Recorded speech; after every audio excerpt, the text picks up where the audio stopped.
राजनीतिक क्रांति के प्रणेता, सामाजिक क्रांति के प्रणेता माननीय काशीराम साहब जी की 15वीं पुण्यतिथि।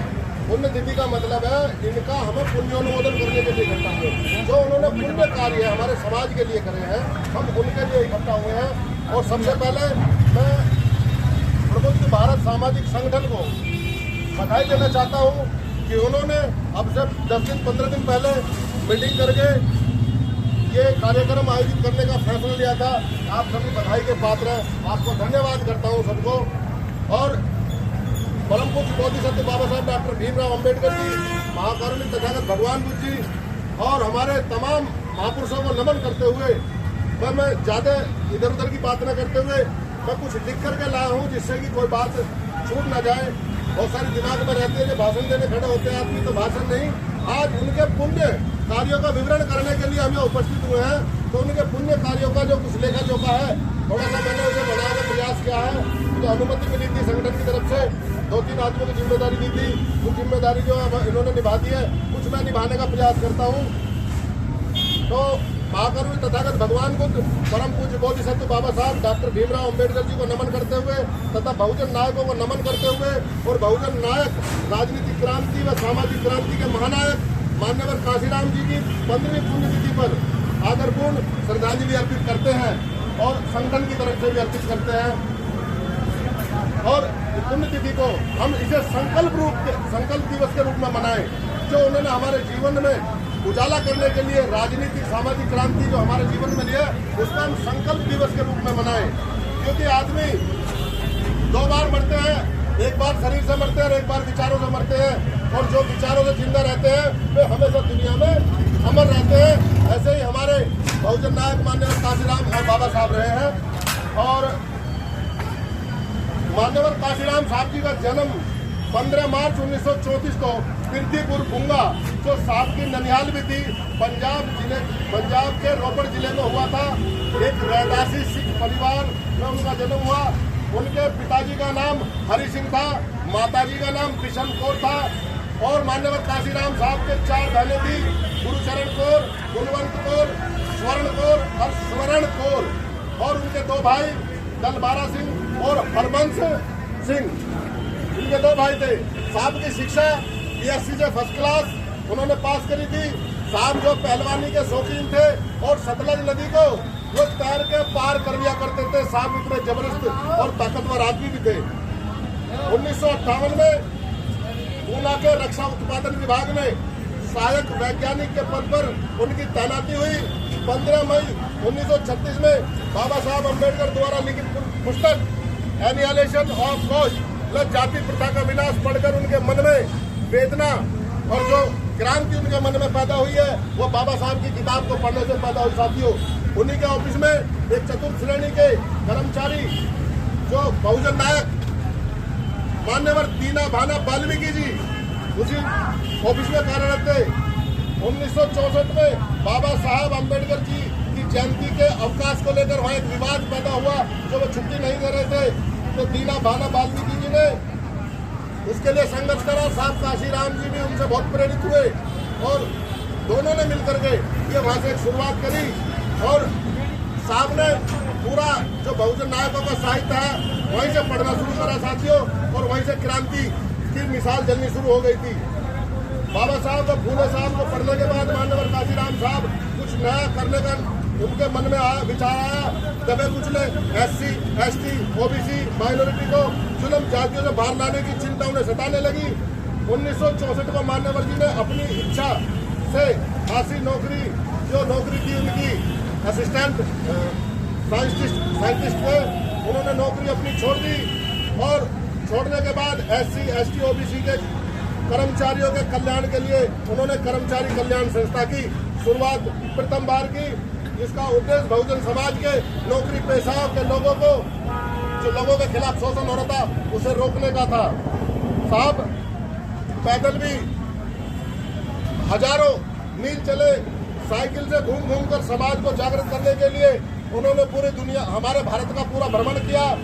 उनका जीवन सादगी से भरा हुआ, सादा खाना, साधारण रहना, सीधा, मतलब बहुत ही साधारण व्यक्ति थे, मगर विचारों को उच्च कैसे रखते हैं, वो उनसे हमें सीखने की जरूरत है साथियों। साहब ने 1973 में बामसेफ BAMCEF, ये BAMCEF backward and minority community employees federation की स्थापना की, जिसमें नौकरी के साथ लोगों को जोड़ा गया और उन्हें कैडर देकर मजबूती से समाज के उत्थान में लगाने का साहब ने उत्कृष्ट कार्य किया। 1976 में दिल्ली में इसका कार्यालय बनाया गया और जो संगठन बनाया उनके 3 मूल मंत्र जो बाबा साहब ने दिए थे, शिक्षित बनो, संगठित रहो और संघर्ष करो, इन तीनों नारों के साथ में तो संगठन को आगे बढ़ाया। 1980 में मौलनकर हाल दिल्ली में एक मीटिंग हो रही थी जहां कांग्रेस का कार्यक्रम था, तो कांग्रेस के हमारे ही अनुसूचित जाति वर्ग के कैबिनेट मंत्री थे, वहां उन्होंने भाषण देते हुए हरिजन शब्द का कई बार प्रयोग किया। तो साथियों उसी मीटिंग में माननीय काशीराम साहब भी थे, उसी मीटिंग में बहन कुमारी मायावती जी भी थी। जब उन्होंने कई बार उसका नाम लिया हरिजन शब्द का, तो बहन मायावती जी को वहां बोलने का मौका दिया गया, तो बहन कुमारी मायावती जी ने उस मंत्री की उसी स्टेज पे उसकी पकिया उधेड़ दी थी और हरिजन शब्द की जो व्याख्या थी उन्होंने करके उन्हें बताया, उसका पुरजोर विरोध बहन कुमारी मायावती जी ने वह पहली बार जो वहाँ किया था और बहुत ही जोरदार भाषण जो बहन कुमारी मायावती जी का हुआ था। साथियों उसी दिन साहब काशीराम जी ने ऐसे ही कोहिनूर हीरे की तलाश उन्हें दी जो मिशन के लिए काम कर सके, और शायद उसी दिन साहब काशीराम जी को बहन कुमारी मायावती के रूप में एक कोहिनूर उस दिन उन्हें वहाँ दिख गया था और उन्होंने उस दिन ही जो उनको तलाश कर लिया था। साथियों उनका नाम था मायावती। इसके बाद साहब मायावती जी के आवास पर पहुँचते हैं और पहुँचने के बाद जब उस समय बहन जी IAS की तैयारी कर रही थी और एक प्राइवेट स्कूल में अध्यापन का कार्य भी कर रही थी। साथियों जब बहन जी ने काशीराम साहब जी को अपने दरवाजे पर देखा तो बहन जी जो उन्हें देख करके अचंभित रह गई और साहब ने जब मुझे पूछा था उन्होंने बताया कि मैं IAS बनकर मैं समाज की सेवा करना चाहती हूँ, तो साहब ने पता क्या कहा था? साहब ने कहा कि मुझे पता चला है कि तुम कलेक्टर बनकर समाज की सेवा करनी चाहती हो। तब काशीराम साहब जी ने बहन जी मायावती जी से कहा था कि मैं तुम्हें मुख्यमंत्री बनाऊंगा, तुम्हारे पीछे एक नहीं कई कलेक्टर फाइल लिए तुम्हारे आदेश का इंतजार करेंगे। और तभी से बहन कुमारी मायावती जी के दिमाग में परिवर्तन की लहर दौड़ गई और उन्होंने अपनी जो टीचर की नौकरी थी छोड़ करके साहब काशीराम जी के मिशन में शामिल हो गई। काशीराम साहब जी को अपना सपना जो बहुजन समाज को हुक्मरान बनाने का था मानो पूरा होता नजर आने लगा था। काशीराम जी ने कहा था तुम साधारण लड़की नहीं हो, तुम समाज का ही नहीं, मुझे आज ऐसा महसूस हो रहा है कि तुम इस देश का नेतृत्व भी कर सकती हो। साथियों ये बात माननीय काशीराम साहब जी ने कही थी। 1989 में बिजनौर से बहन कुमारी मायावती प्रथम बार विधायक बनी, इसके साथ उनके साथ में 2 विधायक और जीते थे। उस समय पर 3 विधायक बहुजन समाज पार्टी के जीत कर आए थे। 1992 में भारतीय जनता पार्टी द्वारा बाबरी मस्जिद को गिरा दिया गया था, उसी के कारण उनकी सरकार भी गिरी थी।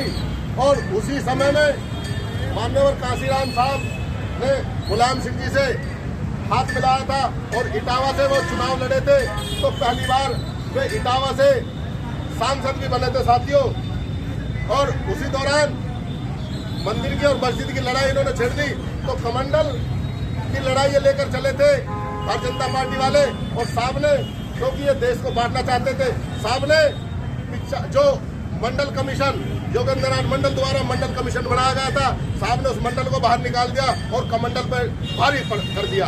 तो साथियों इन्होंने उसी मंडल कमीशन को दबाने के लिए कमंडल उठा लिया था और साहब ने इसी आंदोलन के तहत काशीराम साहब ने SC ST और OBC को हुक्मरान बनाने के लिए मुलायम सिंह जी को मुख्यमंत्री बनाया, VP सिंह जी को प्रधानमंत्री बनाया और देवीलाल जी को, साथ देवीलाल जी है ना, श्रीचंद जी, देवीलाल जी को प्रधानमंत्री बनाया था ना।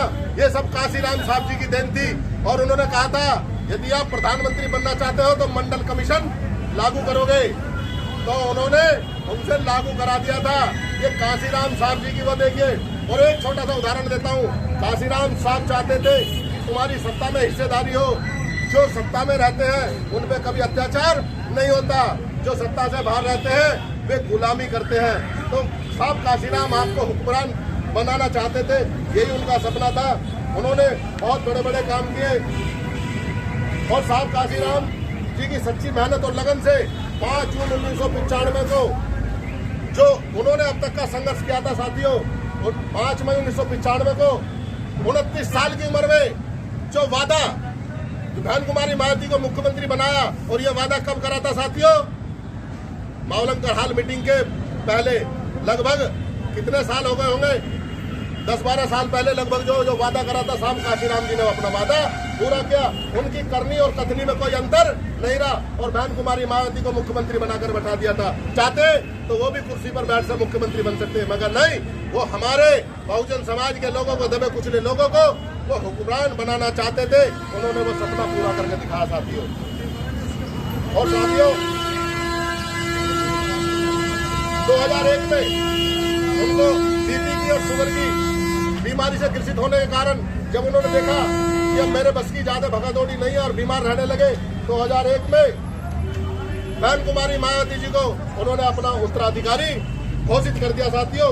और साहब काशीराम साहब की प्रतिज्ञाएं और जो उनके अंदर जो पीड़ा थी और प्रतिज्ञाएं जो उन्होंने ली है आप हम सबके लिए, उन्होंने पहला ये कहा कि मैं अपना घर नहीं बसाऊंगा। घर बसाने का मतलब है आजीवन अविवाहित रहूंगा। किसके लिए? हमारे समाज के कल्याण के लिए। मैं कभी घर वापस नहीं जाऊंगा। किसके लिए? हमारे बहुजन समाज के कल्याण के लिए। साथियों उन्होंने कहा कि मैं अपना कोई घर भी नहीं बनाऊंगा, ना कोई महल बनाऊंगा। वो किसके लिए? बहुजन समाज के लिए। साथियों उन्होंने कहा मैं अपने लिए कोई धन भी इकट्ठा नहीं करूंगा, ना कोई धन रखूंगा। साथियों उन्होंने कभी अपने पास में कोई धन नहीं रखा। वो किसके लिए?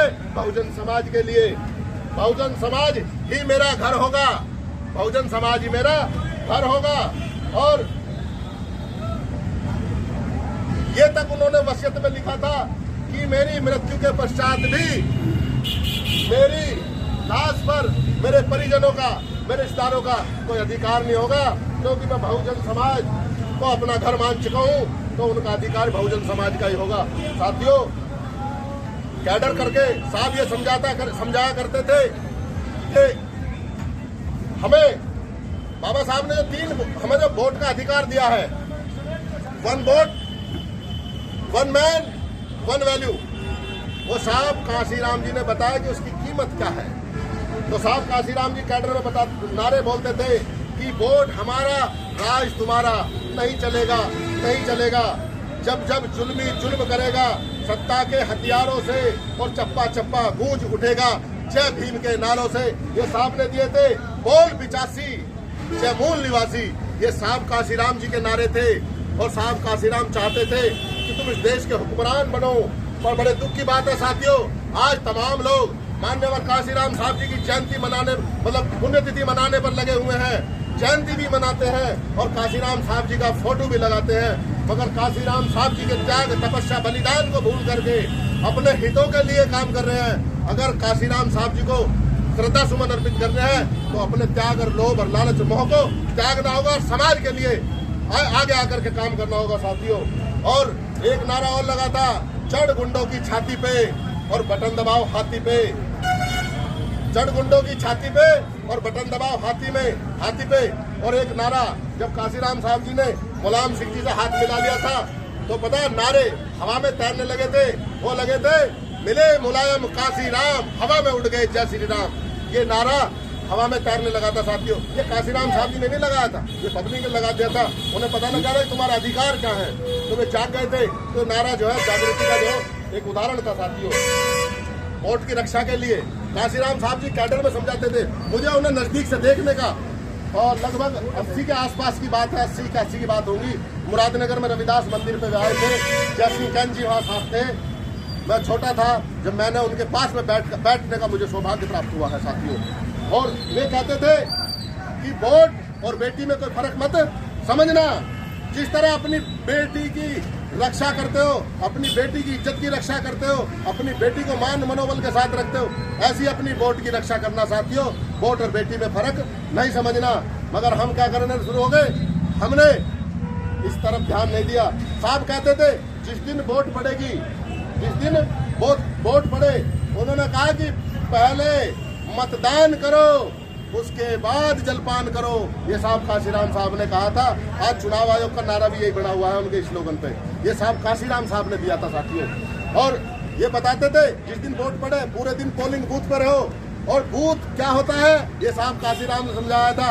एक बूथ और 10 यूथ काशीराम साहब जी ने शुरू करा था। और हमने 1900 लगभग 90 के आसपास की बात है जब पूरी विधानसभा में हमने बूथ कमेटियों का गठन करा था। तो सुरक्षा दल भी उस समय एक संगठन हुआ करता था साथियों। एक नीला झंडा और उसमें मोटी सी लठिया झंडा लगा करके झंडे को रखो, जहाँ लाठी की जरूरत पड़े लाठी का भी इस्तेमाल कर लेना चाहिए। वो भी इसलिए लगा रखा था भाई पता नहीं कौन कहाँ रास्ते में दुश्मन मिल जाए, तो अपनी रक्षा के लिए हमने झंडा भी रखा था साथियों। बहुत सारे लोग उसमें जुड़े हुए थे और ये बताते थे कि जिस दिन वोट पड़े, मतपेटियों में वोट पड़ के जाती थी तो वोटों की रक्षा कैसे करनी है। वोट डालने के बाद घर नहीं भागना है।